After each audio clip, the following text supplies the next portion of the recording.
Bonjour, donc aujourd'hui nous sommes sur la Rance, au lieu-dit la plaine de Tadin, située entre Dinan et Dinard, à l'embouchure de la Rance, qui se jette en mer après le barrage hydroélectrique bien connu sur la Rance.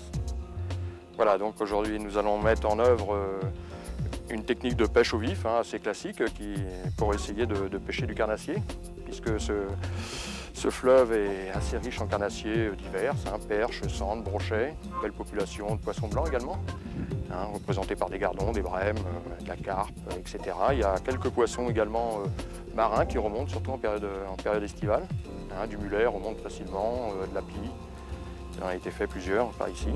Il y a pas mal d'anguilles. Très riche, milieu très riche, très chouette à découvrir.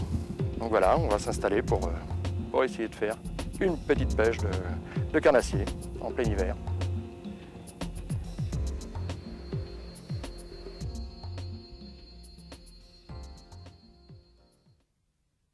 Voilà, donc là pour mémoire, nous allons vous montrer une façon de faire un montage pour la pêche du carnassier, montage classique avec flotteur, son plomb, etc. Donc on va procéder par ordre.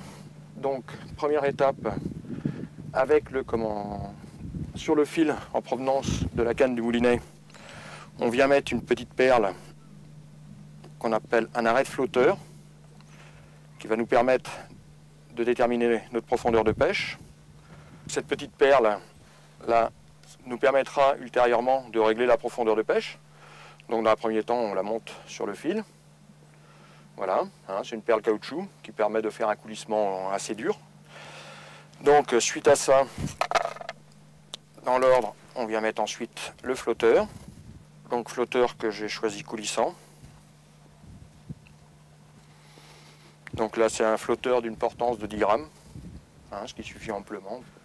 Ensuite, on met un plomb, une olive, qui permettra d'équilibrer au mieux le dit flotteur qu'on vient de mettre. Donc là, cette olive est choisie en fonction de la portance du flotteur. Là, on a un flotteur d'une portance totale de 10 grammes. Cette olive fait donc 9 grammes, plus quelques grammes d'accessoires et de vif. On devra avoir un ensemble cohérent, parfaitement bien équilibré en action de pêche. On va ensuite raccorder un émerillon de façon à venir y attacher le bas de ligne. Entre l'émerillon et l'olive, j'intercale une petite perle en caoutchouc souple qui aura pour fonction de protéger le nœud que l'on va faire sur l'émerillon. Donc ça protégera, comme le plomb est coulissant, en descendant, il viendra taper sur la perle de caoutchouc et protégera donc le nœud. Voilà, donc là on va attacher l'émerillon. Donc je vais faire un nœud qu'on appelle nœud palomar. Donc je double mon nylon sur une petite longueur. Je le passe dans la boucle d'attache.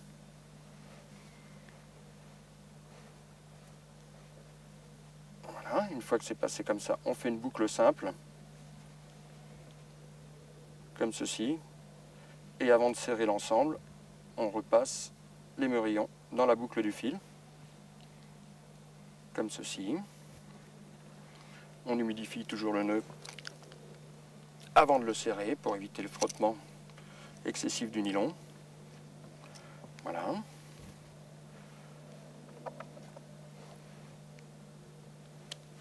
Voilà. Donc là, toute la partie, je dirais, corps de ligne est montée. Tout le corps de ligne se présente ainsi. Donc nous avons la perle de butée là qui permet d'arrêter le coulissement du flotteur, comme ceci. Flotteur donc lesté de son plomb approprié. La petite perle caoutchouc souple qui protège le nœud de l'émerillon. Alors ici, je l'ai dit tout à l'heure, il y a quelques brochets. On va par principe mettre une petite crinelle très souple qui permet de ne pas se faire couper par les dents aiguisées des brochets et qui a priori n'entrave pas la prise de cendre ou de perche. Il existe maintenant des crinelles extrêmement souples, très fines, très souples, composées en plein de petits brins. Il y a des 19, des 49 brins qui permettent d'obtenir des choses très très souples, au moins aussi souples qu'un nylon, à diamètre équivalent, voire peut-être plus. Là, pour la fabrication même de ce bas de ligne, je vais à une extrémité de la crinelle faire une double boucle comme on le ferait sur un nylon classique, hein, ou un bas-de-ligne en tresse, ou n'importe quel autre matériau. Alors, ça se fait très bien sur les petites crinelles fines. Là. On a une solidité satisfaisante, un nœud discret. Voilà, donc c'est pas la peine de le serrer à l'excès. Ce sont généralement des nœuds qui ne glissent pas sur l'acier. Voilà. Là, on prend une longueur d'environ 40 cm, hein, plus ou moins.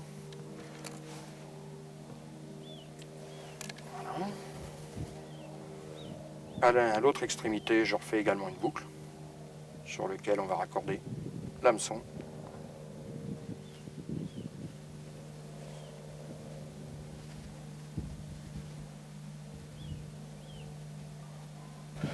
Voilà, notre première boucle est terminée, donc on va faire la même opération à l'autre bout de notre crinelle, une double boucle.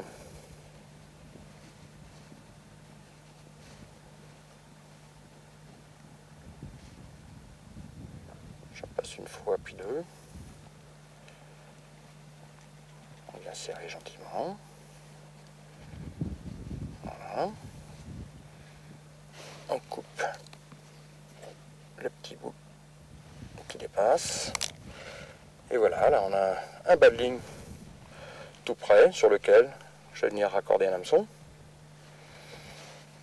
Donc un hameçon, alors là pour ce faire j'utilise des hameçons à boucle qui sont plus faciles à installer sur, sur le bas de ligne, hein, après avoir fait justement aussi une boucle. Donc pour ce faire, la boucle on la passe dans l'anneau de l'hameçon, comme ceci. On passe tout l'hameçon dans la crinelle, voilà, et on vient resserrer et le montage est prêt. Il ne nous reste plus qu'à raccorder au corps de ligne via le biais de l'émerillon.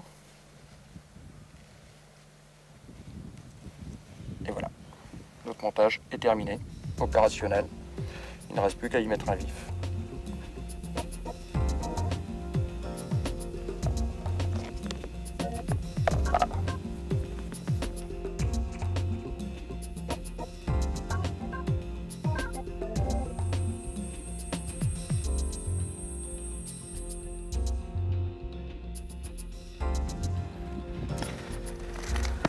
Voilà, alors notre montage est donc terminé.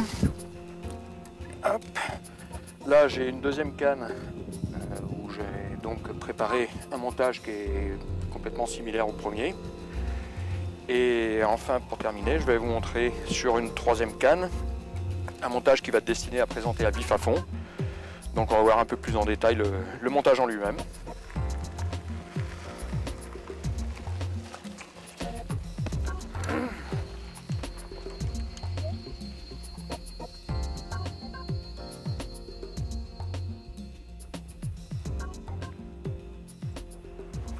Alors pour ce montage donc à fond, le montage va être légèrement différent du précédent. C'est-à-dire qu'en fait là sur le fil principal en provenance du moulinet, je mets un petit accessoire comme ceci qu'on appelle un anti-angle. Hein, c'est en fait un petit tube plastique creux sur lequel il y a une perle munie d'une agrafe. Donc on retrouve ici la perle de caoutchouc molle qui permet donc toujours pareil de protéger le nœud de raccord avec l'émerillon ici, émerillon donc sur lequel on vient raccorder un bas de ligne. Là j'ai opté pour un bas de ligne nylon avec un hameçon simple comme ceci, un montage assez classique, assez simple. Comme je le disais, on vient raccorder un plomb au niveau de l'agrafe sur l'anti-angle. Là, les plombs sont donc ce qu'on appelle des bombes d'Arlezay, déclinés en différents grammages. Bon, là, j'ai pris c'est des 20 grammes. Alors, ça consiste en fait à ouvrir l'agrafe, comme ceci. Le plomb est muni d'un petit émerillon que l'on vient accrocher dans l'agrafe, comme ceci. On referme l'agrafe, voilà. Et le plomb est donc installé sur la ligne, en position de pêche. Alors ça permet de varier le plombage en cours de partie de pêche ou en fonction des pêches, suivant l'endroit où on pratique, en fonction de la force du courant, de la distance à atteindre, de la virulence du vif aussi, si on met un vif plus ou moins gros, on plombe plus ou moins, en fonction des circonstances, des conditions de pêche. Voilà, notre montage est prêt. On va passer à la phase de pêche en elle-même.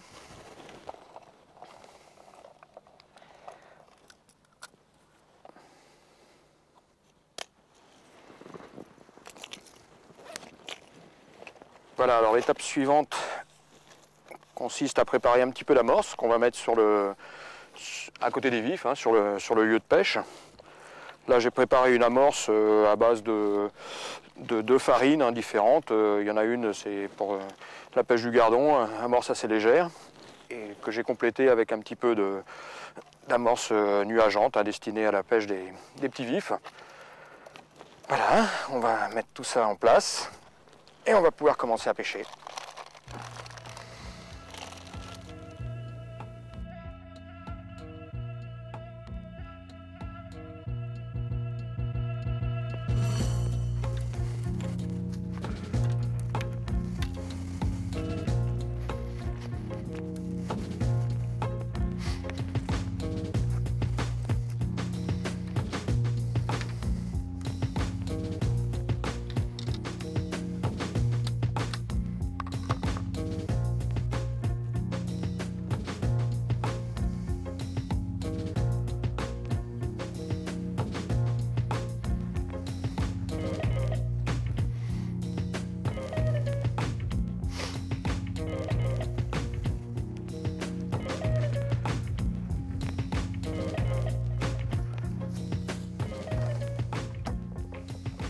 Voilà, alors là, on va accrocher un vif au bout de chaque montage. Voilà. Donc, hop.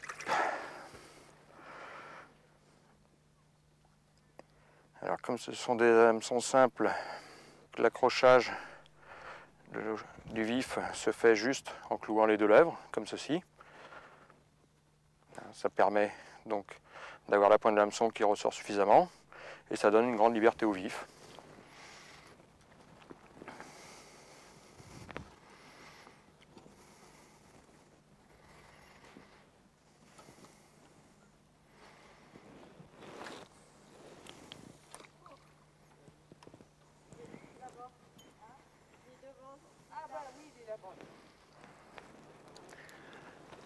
Voilà.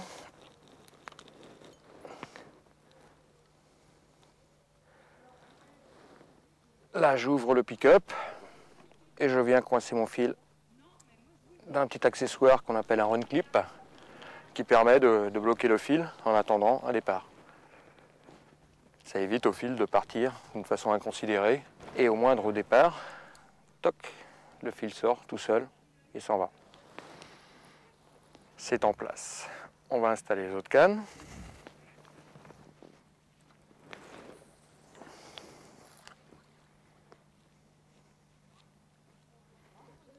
Comme on l'a vu précédemment, là pareil, j'ouvre le pick-up et je coince mon fil comme ceci. Voilà. Il n'y a plus qu'à attendre une touche. On va installer le troisième vif sur la troisième canne.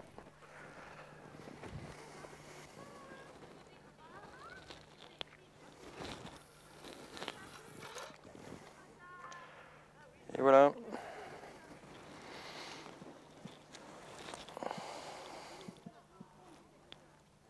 Alors on est prêt. Je vais mettre un petit peu d'amorce et on va attendre en espérant avoir une touche.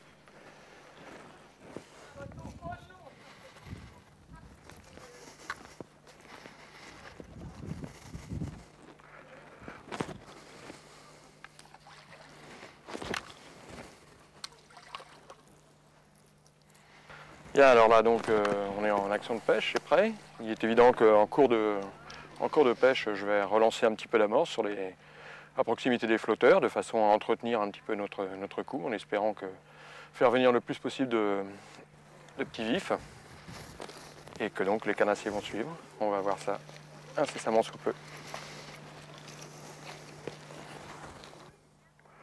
Ouais, apparemment il y a quelque chose au bout. On va le laisser engamer un peu.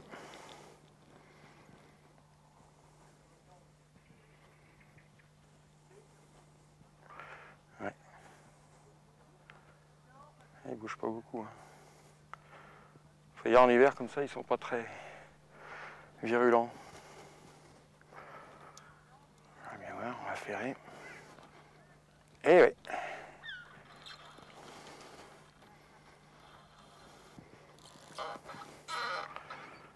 Un petit cendre. Eh ben, c'est bien sympa ma foi.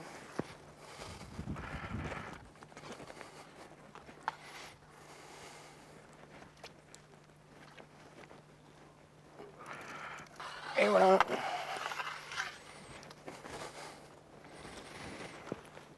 Eh ben, on a bien fait d'attendre. Ça a été un petit peu long, mais il y a une récompense au bout. Ça c'est marrant, les cendres, quand ils sont pris, souvent ils ferment la bouche très fort. Elle n'est pas facile à rouvrir. Il faut se méfier parce que ça a quand même des dents. Il est pris au bord. Hop. Voilà. Ben voilà. Joli petit poisson. Ça c'est un beau poisson. Le cendre, ça a quand même un physique bien particulier. Ben, comme on est là, on en profite pour dire que c'est de la famille des percidés. Donc ce qui caractérise, c'est la double nageur dorsale, là, dont la première est très épineuse. Hein, c'est des rayons très très pointus, très durs. Faire attention quand on les prend de ne pas se piquer. Il y a également le bord des opercules là qu'on voit qui est coupant comme une lame. Toujours cette particularité de fermer la gueule très fort. Son le cendre a des muscles au niveau des mâchoires, là, les joues qui sont très, très puissants, quoi. Ce qui est surtout redoutable pour les vifs, c'est les canines qu'ils ont au bord des mâchoires, plus toutes les autres dents là. Il est vrai que quand on est un petit gardon et qu'on se fait prendre là-dedans, pas facile de s'en sortir. Ça a quand même une bouche assez grande. Voilà, on va pas le faire souffrir inutilement. On va aller le mettre dans la bourriche pour voir. Conserver vivant pour l'instant.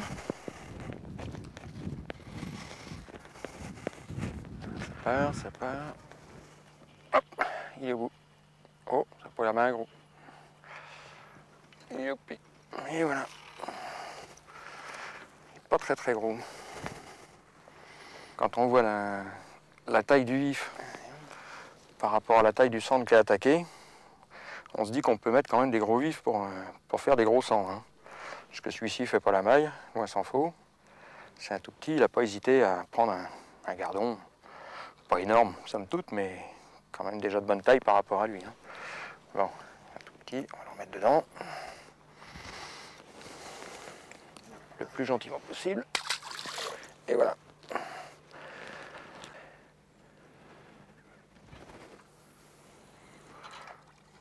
Voilà.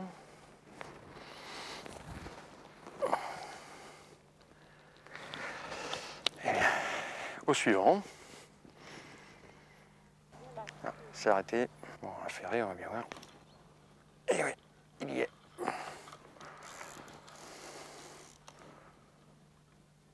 Ah, il a l'air un peu plus gros celui-ci. Ah oui.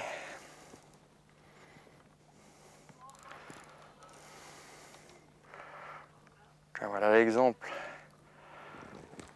La prise là, il est pris dans l'opercule. Et ça, comme on l'a vu tout à l'heure, ça coupe bien. J'en ai déjà perdu un ou deux comme ça. Il coupe les bas de ligne avec les opercules. Et voilà.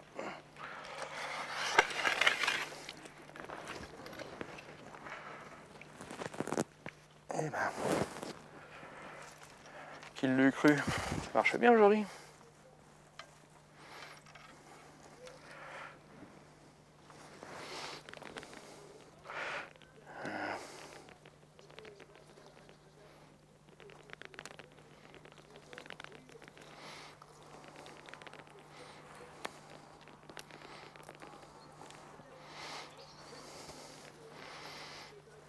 Beau petit poisson, hop là, doucement.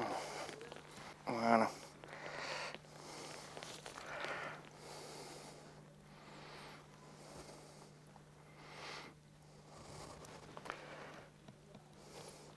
Il y a quelques départs, mais ils n'en gagnent pas franchement, hein. Ils sont pris au bord la plupart.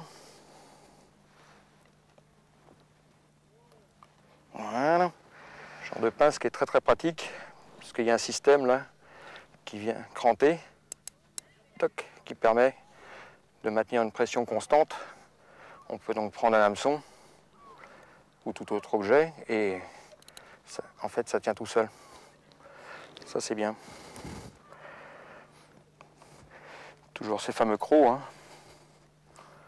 On voit bien quand même le carnassier, hein. Particularité du cendre autrement, c'est ses yeux qui sont un peu vitreux, qui donnent cet effet de vitreux. Mais en fait c'est une adaptation de la nature qui permet au cendre de voir dans la pénombre et également en nous trouble. Hein, c'est un des prédateurs qui voit le mieux dès qu'il fait noir. Ou bien quand il y a des crues et que l'eau est très sale. On va te mettre là, à tout à l'heure. Et là.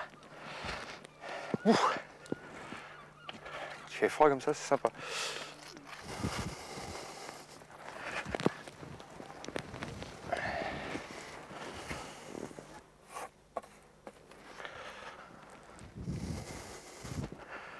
Là, je ramorce un petit peu. Parce qu'en fait, on a été, pendant une période tout à l'heure, on a eu plusieurs départs d'affilée. Et là, ça fait peut-être pas loin d'une heure qu'on a plus une touche. Mais ça se comprend aussi par le fait que le cendre est un poisson qui vit en banc d'une part, mais qui également circule pas mal. Donc quand il est sur une zone, comme ça nous est arrivé tout à l'heure, on a des chances de faire plusieurs captures plus ou moins d'affilée, mais après on peut être aussi bien pendant plusieurs heures sans revoir une touche, jusqu'à ce que le même banc repasse dans l'autre sens ou qu'un autre banc de cendre arrive, attiré par l'amorce ou simplement dans ses déplacements, quoi, arrive sur la zone propice. Donc peut-être, comme le soir arrive gentiment, là, peut-être qu'à la faveur de la soirée, on va avoir quelques touches. Tiens, bah, je crois que c'est reparti là. Ouais, c'est sorti du repère. Et voilà. Et où?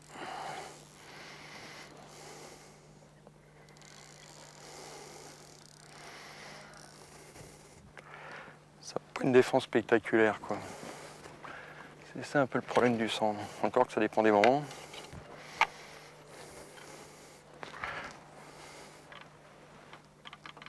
Allez.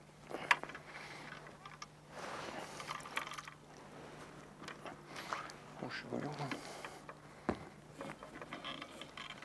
Voilà.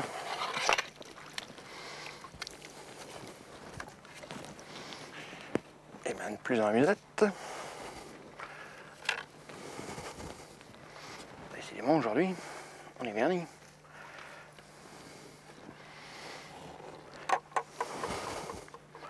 Encore pris au bord. Hein.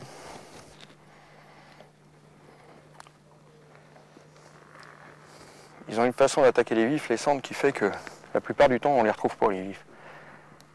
L'attaque en elle-même doit être assez brutale. Là, on sent bien qu'on est en hiver, hein. Ils sont pas très vigoureux. Encore que, faut les...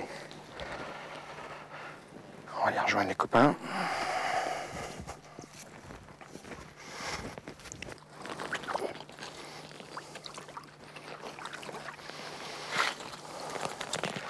Bien, ben voilà, le résultat d'une petite journée de pêche, quand ça veut rigoler un petit peu. Ma foi, on s'en est bien sorti. Ce ne sont pas des monstres, hein, mais enfin bon, c'est sympa, la quantité remplace la qualité éventuelle. Mais bon, c'est toujours très sympa, hein, ça fait des beaux poissons. Bien, ben, il nous reste à les remettre à l'eau, hein, pour qu'ils puissent se reproduire à nouveau. Parce que la fraie, bon, n'est pas encore tout de suite, mais intervient aux alentours du mois d'avril. ça dans l'eau avant qu'il meure. On va commencer par le petit.